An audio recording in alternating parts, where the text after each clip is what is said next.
Doom and Gloom CGA, brought to you by the New World Order. All right.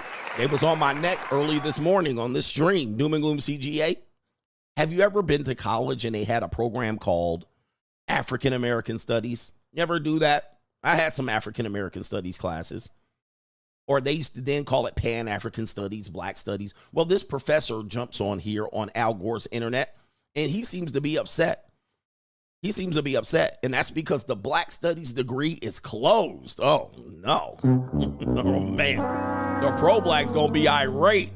Not these ninja, these Marxist people telling you history, the mystery of the black man in America. Most of this slave shit that you got to deal with, they did this, and they made the peanut, and they made the stoplight and the hot comb and stuff like this. Let's change the banner for my editor here. All right, so apparently they don't have the funding. Let's see what he's talking about here. The Black Studies degree is closed. All right, nobody want to hear this shit no more. Nobody cares, bro. Nobody cares about all that history, mystery shit. All right, all of that. That's the white man's history they teaching you anyway in Black American Studies. All right, if you wanted to teach some real studies, you would not teach people that they struggled and all this stuff and they were out there in a peculiar institution. Nobody wants to hear that shit no more. We got it. All right, it makes sense. Yeah, Ninja. All right, let's hear what you got to talk about. We are no longer recruiting for undergraduate Black Studies, even though we were told we would recruit this year. That has now gone. And there will be no more undergraduate Black Studies in the future. We do still have postgraduate masters in Black Studies. There have been no redundancies at this point, so people still got jobs. I am still professor of Black Studies. Still doing the research, is still there. On the one hand, it seems like it's just a numbers thing, but it isn't really. Because when I'm sitting in meetings and I'm talking to the VC, and the VC is like, well, just like any other course, you have to understand this isn't like any other course. We're not doing something that's like any other course. Like, Black Studies is unique. It is the only thing of its kind that people all around the world look to and say, well, what is this innovative? And that's going to have problems, right? And it's going to need a certain amount of support. And so, as much as it comes across as just a numbers thing, it isn't. It's the idea that actually the work that we're doing is really, really, really important. That does not exist. It is about the disrespect and disregard for that work. It is about the disrespect and disregard for the work. Here's the problem with the Black Studies degree. What kind of job can you get after studying that shit? That's the problem. Nobody about to go fund that shit because we're limited resources. Nobody's really getting a job doing this. Maybe you can sell some of them African masks, you know what I mean? Some forks and spoons or whatever these Pan-Africans sell. All right, but what kind of job can people get? Is this degree even worth pursuing? And what kind of job can you get? How employable are you going to become by getting these people into your program and kicking them out? All right, well, I mean, that's the problem. That's the number one problem that you have. That's why the universities aren't going to fund it, because it's just feel-good studies. Same thing with gender studies. Like, what kind of job are you going to get? You're going to work at a Marxist newspaper, the LA Times, the New York Times? Nobody cares about this shit.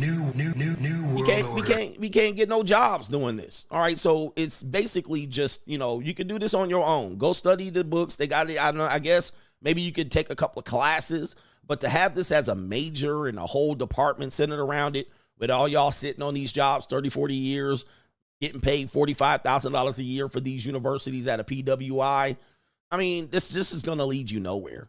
It's leading us people nowhere, and a lot of people go there to go feel good and learn, and then they find out they're unemployable when they come out, right? And so that's the major number one issue that these studies have. And it's good. If they offered a couple of classes, I would just be interested in it. Let me take some classes to pass my time, but you're not employing people. Nobody can get a job with that bullshit. So yeah, we got to cut that. We got to cut it. All right, here we go. Now I got to cut the whole damn department. All right, make it a couple of classes and then let the shit go. Trust me, I've worked at universities, 5 or 6 different universities. Most of the people in that department and the professors, they are wasting their time. Next one here, Doom and Gloom CGA. We have a woman that says, well, at this age in my life, I thought I would be in a different place. All right. She thought she would be married with kids and owned a home, but new world order. No. Do you guys ever think about, like, what now? What's next? I can't buy a house. I genuinely thought yeah, when I was younger. You thought. that at this age I would have been married and I would have owned a house. And now I'm rationing fucking tuna and crackers in between grocery trips. Yeah, now these are the women that's going to tell you they're single and happy. And look at that big old mega pint of wine right there. All right, look at all that mega pint of wine. She about to be white girl wasted. And I'm going to have to ask, who cut your hair, maybe? I mean, who cut your hair? Not the bangs. Did you cut your own hair? My goodness, this woman is chopped up. But of course, again, this is when I tell them, and people think I'm exaggerating. A lot of these women think they're going to be CEO of companies and titans of industry by 32 in their mind. And they're going to do it all by themselves. I did it all by myself. I didn't need a man. I never depended on his money. I would own a home. I would have married and kids. I'll be a head of household. I'll be a titan of industry. I'll be CEO, nigga. And by 32, in their world, that's what the world teaches them. That's what the world teaches them. But baby, all you are is head med zooted, drinking mega pints of wine. You got dogs and cats. You're a pet mom and you're broke. I mean, you that's get what it it through is. your thick skull that I'm broke. I got it. Dead, flat, stony, broke. I've got $3.85 in my purse. And not only that, you don't have any prospects to mate, all right, because you're going to be an egg freezer coming up here in a few years. All right, you got no prospects to mate. You're going to get Chad seed all down your gullet. This is a mess. All right, so you washed up your whole what? All of your fertile years trying to chase being CEO of JCPenney's, but JCPenney's is no more. All right, so yeah, you're not going to be CEO of the department store that you started on. And not only that, the workspace around us has changed dramatically. Let's hear what else she's got to say for the rest of the video. My life just became full circle again. Grew up poor, went right back to it, you know? Yeah. But I thought that I was going to be so much more successful. I did everything I was supposed to do. I did everything right. I went to school. I fucking put myself in the corporate world and nothing happened. And everyone looks at me, all of my friends, and they're like, "Oh, you've got it together. Like you're my most stable." I'm fucking faking it. None of this is real. I don't know what the fuck is going on or what I'm doing. I just fucking pretend. Brothers, what do I tell you? New world order. I be telling y'all this, man. Look, this is why I tell you don't broke date. Because you end up dating this level and then she ends up faking it on you, telling you that you ain't shit and you ain't broke. And if you don't make over 100 grand and blah, blah, blah, blah, blah. And she started my career, my job, my this. So I could focus on my career. Now she's in the rat race. Now she's trapped. Yep, and now she has no way to get out. She traded her most fertile years and her best years to pick the best prospect that they could possibly get. She's traded it all in. By 25, every woman has met the best prospect they're ever going to meet. Now, that doesn't mean they won't settle for a guy, and that doesn't mean if they pick a prospect, divorce him, and that they won't get another one. They'll settle for somebody else. All right, but you're in your settling years. You're faking it. You're broke. I get it. All right, but I used to broke date these women. I used to broke date women just like this, and they be thumping their chest and talk about how they doing this and how they gonna be that, and they 10-year goal and how they gonna do this, and they got their own money. And now as a man, I know a lot of them out here doing this. When I start selling pussy, I don't want to hear it. All right, they don't know where to go, and that's where the man comes in their life. But again, women don't want to listen to men.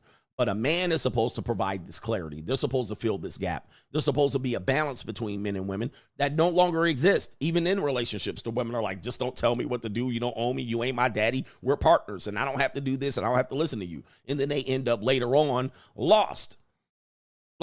This is the average woman right here, especially in the white community right here. This is the average woman. This woman is what we call misguided and undecided. She gonna be all over the place. It's gonna be a miggity mess. Speaking of miggity mess, the miggity election is coming up here. And take a look at this right here, man. Look, what is this? All right, on your screen, look. Hey, look at this. All right, look at this woman out here. Look at the eyes. She gone. This woman says women cannot handle to vote. It says women cannot handle to vote. I think you meant handle the vote, handle voting. Women cannot handle to vote. All right, we'll go ahead and listen to what she says here. Looks like she's freaking out. Yep, and she looks pogalicious. All right, them some big old fat lips right there, boy, I'll tell you. Okay, all right, here we go. Give up the right to vote right now because we can't handle it. That's the truth. We cannot handle it. We don't deserve it. The reason the country has gone the way it has is because of women. Did you know that? The reason it's a pile of shit. That's the truth. We're just too stupid and emotional, and we're just so fucking cringy. Okay? Okay. Oh.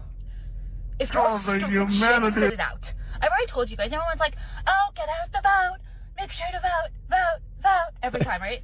Sit it the fuck out. If you're dumb and you're stupid, because you know you are, and you're a loser, just sit it the fuck out. Leave it to the people who know what they're fucking doing. Oh just my. Sit down. Don't vote. You're dumb. Oh my goodness. All right, she sound like CGA all of a sudden, ma'am. Ring the bell on this woman right here. All right. Yep, you sound like me.